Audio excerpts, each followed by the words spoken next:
Sponsor by Lakshmi offset printers and publishers, Gurudwara road, Singrauli. नमस्कार, मेरा नाम सुनील सोनी है और आप पोल खोल पोस्ट देख रहे हैं। जैसा कि आपको बता दें, हमारे पीछे हालांकि आप डरिए मत, ये कारागाह नहीं है, बंदी यहाँ पे लोग जो हैं बैठे नहीं हैं, ये जेल नहीं है, नगर निगम का गेट है, मोरवा का नगर निगम है। ये धरने पे बैठे हैं। यहाँ पर आपको बता दें, ना कि बीजेपी के बल्कि कांग्रेस के भी जो पार्षद हैं, जो अन्य दल के लोग भी यहाँ पर मौजूद हैं। धरना सिर्फ इसका है कि जो सामुदायिक भवन था 3100 और 4000 रुपये रेंट पे मिल जाता था, वो आज एक नहीं मतलब 5 गुना, कहीं 40,000 है तो कहीं 35,000 रुपये के दर से जो है सामुदायिक भवन बुक किया जा रहा है। और इनका आरोप है कि चुनाव में जो वादे किए गए थे महापौर के द्वारा, उसको निभाया नहीं गया है, बल्कि जस्ट उसका विपरीत कर दिया गया है। जो भाड़ा छूट होना चाहिए था वो कई गुना बढ़ गया है। आखिर क्या माजरा है, आइए जुड़ते हैं सीधे हम मंडल अध्यक्ष प्रवीण तिवारी के साथ, उनसे जानने का प्रयास करते हैं। आज जो धरना प्रदर्शन किया गया है नगर निगम का गेट बंद करके, किस लिए किया गया है? पिछले 10 तारीख को हमने एक पत्र नगर निगम को दिया था, जिसमें हमने सिंगरौली नगर निगम क्षेत्र के अंदर जितने सामुदायिक भवन और छोटे छोटे मैदान हैं, जिनको किराए पे लोगों के रचनात्मक कार्यक्रम या घर के शादी विवाह के कार्यक्रम के लिए नगर निगम किराए पे देता है, उसका किराया अचानक कुछ महीनों पहले से 5 गुना से भी ज़्यादा बढ़ा दिया गया है। कितना हो गया है लगभग? जिस सामुदायिक भवन का किराया 5,000 था, वो 25,000 हो गया है। एक 3100 रुपये किराया था सामुदायिक भवन का, उसका 40,000 रुपये कर दिया गया है। बैठन में भी ऐसी परेशान लोग, गरीब लोग परेशान हैं। रामलीला मैदान या सामुदायिक भवन का किराया 5 से 6 गुना ज़्यादा बढ़ा दिया गया। ऐसे में लोगों की आवाज़ उठ रही थी कि इसके खिलाफ हम लोग को कुछ करना चाहिए। तो भारतीय जनता पार्टी के कार्यकर्ताओं ने तय किया कि इसमें हम धरने पर बैठेंगे और जब तक किराया वापसी नहीं होती। बेसिकली ये है कि हमको ये समझना पड़ेगा कि सामुदायिक भवन किस लिए बनाया जाता है। मध्य प्रदेश सरकार, भारतीय जनता पार्टी की सरकार के द्वारा सामुदायिक भवन पूरे नगर निगम क्षेत्र में बनाया गया और उद्देश्य उसके पीछे ये था कि सामान्य जनमानस को, गरीब परिवार को या मध्यम वर्गीय परिवार को आसान दरों पे भवन उपलब्ध हो। लेकिन कुछ समय से इसको व्यापार का केंद्र बना दिया गया है, जिसके खिलाफ हम सभी भारतीय जनता पार्टी कार्यकर्ता धरने पे बैठे हैं। कुछ बातें और मैं कहना चाहूँगा कि जब नगर निगम का महापौर का चुनाव हुआ तो हमारे जो अभी वर्तमान महापौर हैं, उन्होंने कुछ वादे किए थे। जैसे जलकर मुफ्त करने की बात कही थी उन्होंने, बैठकी समाप्त करने की बात कही थी उन्होंने, बैठकी वसूली जो बाजार वसूली होती है उसको बंद कराने की बात कही थी उन्होंने प्रॉपर्टी टैक्स माफ़ करने की बात कहा था। इस तरह की जो झूठे वादे किए थे, उसके खिलाफ हम लोग आज यहाँ पर धरने पर बैठे हैं। ये सांकेतिक धरना है। 3 दिन तक हम यहाँ पे रहेंगे। अगर 3 दिन के बाद भी अगर हमारी बात नहीं मानी जाती, जिस प्रकार अन्य जनहित के कामों के लिए आपातकालीन बैठक होती है, आवश्यक बैठक बुलाई जाती है, ऐसे ही ये शादी विवाह का समय आ रहा है। सामान्य परिवार 25,000 रुपये का सामुदायिक भवन लेने में असमर्थ है। ऐसे इस काम को लेके आपातकालीन बैठक बुला के और परिषद में इसका निपटारा करके पूर्ववत किराया किया जाए, ये हम लोग की मांग है। क्या बोलना चाहेंगे जो आज धरना प्रदर्शन हो रहा है, आपकी पार्टी कर रही है सामुदायिक भवन को लेकर? 5 गुना लगभग जो है भाड़ा बढ़ गया है। माननीय महापौर जी ने अपने चुनाव में वचन पत्र एक जारी किया, उस वचन पत्र को पूरा करें, आम जनता के साथ धोखाबाजी न करें। इसके जुर्म में आज आमरण अनशन करने की आवश्यकता पड़ी है। क्योंकि नगर सरकार आप माननीय महापौर महोदया के है, इसलिए यह धरना प्रदर्शन क्योंकि गरीब जनता कहाँ जाए। देखा गया कि इनके द्वारा जो है घोषणा पत्र भी जारी किया गया था। कई सारे मुद्दे थे, जैसे सामुदायिक भवन था निःशुल्क किया जाएगा, बाजार बैठकी बंद किया जाएगा, और भी मुद्दे हैं। लेकिन अभी आज देखा जा रहा है जो नहीं होना था वो ठीक विपरीत हो रहा है। सामुदायिक भवन को लेकर यहाँ पे धरना प्रदर्शन शुरू हो गया है।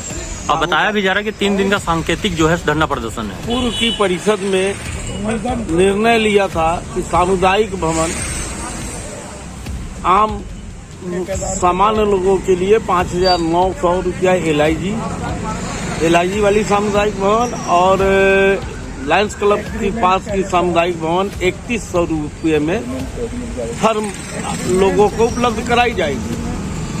साथ में यह भी निर्णय परिषद में आया था, परिषद ने निर्णय दिया था कि BPL कार्डधारियों को जस्ट उसका आधा पैसा जमा कराना होगा।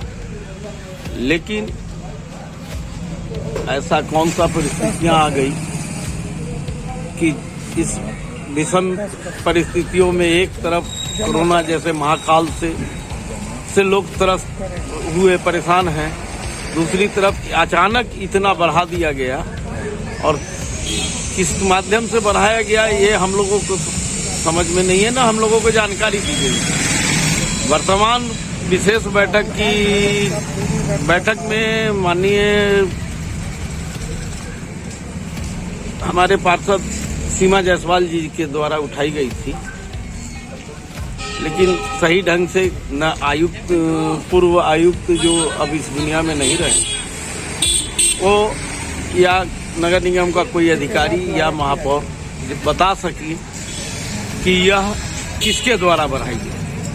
आयुक्त ने बोला कि मैं इसका संज्ञान में लूंगा कि किसके माध्यम से बढ़ी, क्योंकि विशेष बैठक थी, उसमें अधिक चर्चा नहीं हो सकता था, क्योंकि किसी एक मुद्दे पे ही चर्चा था।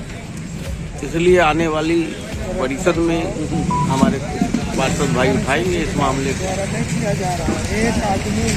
मतलब जायज मांगे इसको छोड़ी नहीं जाएगी। अभी जो भी उन्होंने बताया, जैसे सामुदायिक भवन के किराए का मामला है, उसको माननीय अध्यक्ष जी साथ में है, उन्होंने भी आश्वासन दिया कि परिषद की बैठक में रख के उसको पुनर्विचार करके उसको युक्तिकरण करेंगे। और जो छोटी छोटी समस्याएं, मूलभूत समस्याएं, पार्क न हो, लाइट नहीं जल रही, सफाई नहीं हो रहा, उस पर संबंधितों को निर्देश दिया गया है और उसका मॉनिटरिंग किया जाएगा। अगर नहीं करेंगे तो उनके संबंधित अधिकारी के खिलाफ कार्रवाई की। आज आपने एक कर्मचारी को सस्पेंड भी कर दिया है, क्या था सर, मामला क्या था? हमारे सभी सम्मानित पार्षद जी बैठे थे, जनप्रतिनिधि बैठे थे, सभी ने एक तरफ से उनकी शिकायत की है। उनको एक मौका भी दिया जाएगा, अगर करेंगे तो। ऐसा नहीं है कि सस्पेंड कर देना, कोई नौकरी से निकाल देना होता है। सस्पेंड करना एक चेतावनी होती है, अगर वो अच्छे से काम करेंगे तो फिर काम करेंगे।